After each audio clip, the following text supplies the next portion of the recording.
Good morning.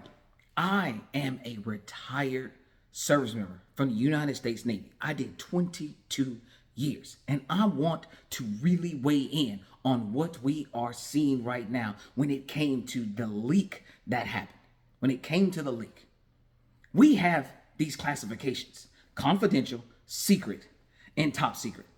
The words that you need to know is it causes damage to national security. That's confidential. It causes serious damage to national security. That's secret. And it causes exceptionally grave damage to national security. That's top secret. Those are ingrained in our security clearance personnel.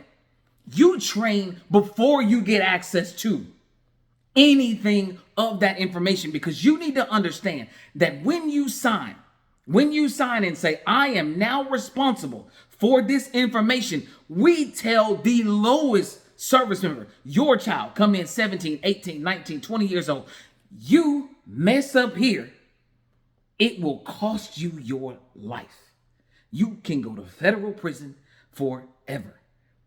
The COs of commands, the commanding officers of commands, overall have the responsibility of every classified document on that vessel or at their command. Overall, they delegate the usage and the administration of that classified material to individuals under their command.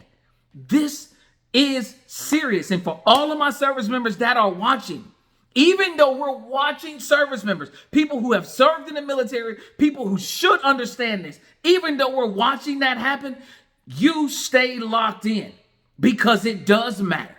And they are not representing what we taught and what we were taught and how serious it has been. And I know for a fact, I know in my Navy people, I know for a fact we've seen individuals be removed for the smallest things. You lose a piece of key tape, you're in trouble. Everybody got to stop. Everything has to stop until we find it, because it's that important. And we're talking about a vessel that only United States Navy citizens have been on, because we're underway. No civilians, no contractors, no nothing, just us. And we had to report that, hey, we can't find this little piece of thing. Everything stops until we find it. That's how important it is. So the answers that we're seeing, if you are a service member, you should be appalled, because that's not okay. Because we've held the onus of the fear of making a mistake. We taught efficiency so we would never make a mistake.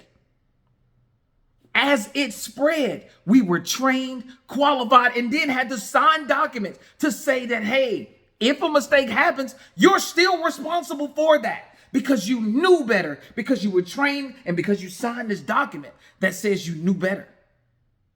What we're not seeing is people be held accountable, and that's the problem. Congress don't hold nobody accountable. I know they're out there fact-finding, but they just don't hold people accountable. Service members, maintain a good security posture. I don't care what you see from leadership right now. You maintain a good security posture. When you get up in the ranks, they tell you, you don't complain down, you complain up. Well, ladies and gentlemen, who we're going to complain up to when everybody above us are making the mistakes? Understand, any of your children or friends or families that have security clearances, they sign their life on the line to say that they will not make a mistake. I didn't say try. There is no try. You will not err in this. And if you do error, we will temporarily remove you from there. Unless we found out that what you did was automatically egregious and you should have known better, you're out of there. They pull clearances so fast, you have no access whatsoever at the highest levels. We brief the security levels before we start to make sure everybody in here is supposed to be here. And I'm aggravated because I held my most junior sailors to a standard I am not seeing from individuals who were way higher ranked than them. And it really bothers me. And it just doesn't bother me. I see other service members, and I talk to other service members that says, this is absurd. But the problem that's really absurd is no one is truly held accountable to what we've seen as service members when we see these problems. It is ingrained in my mind because I had to teach it and understand that damage, serious damage, and exceptionally grave damage means the end of your career. And you need to be very careful. And ladies and gentlemen, to protect American citizens, a 17-year-old was given a security clearance. I was 17 when I got it. I got through that United States Navy at 22 years and never had a single problem because it was instilled in me. This isn't something that you need to try to do. This is something that you will do because we trained you to do it. And I need you to understand when you sign this document that you take the accountability for the responsibility that we bestowed upon you to protect this nation.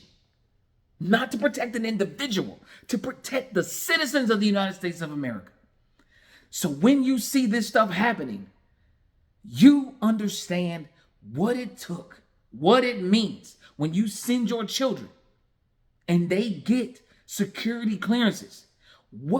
They're signing saying that there can be no mistakes, there can be no accidents, even though we know we live in a world full of accidents. When you make it, it could cost you and can cost you gravely. It's not a learning moment. It will be a moment where we correct deficiencies, we retrain definitely. But this doesn't happen. And this needs to be addressed. But unfortunately, the way it would be addressed with military members, with the chain of command, is not what we see. Because there are too many people. There are too many people who did not serve in the capacity necessary to understand the aspects of what it means to protect and serve this country. And I can assure you that there is not a CO. I don't care how many COs I've had a problem with coming up in the Navy. There is not one who would ever publicly say that the person who called them out was wrong. Not one. You guys have a great day.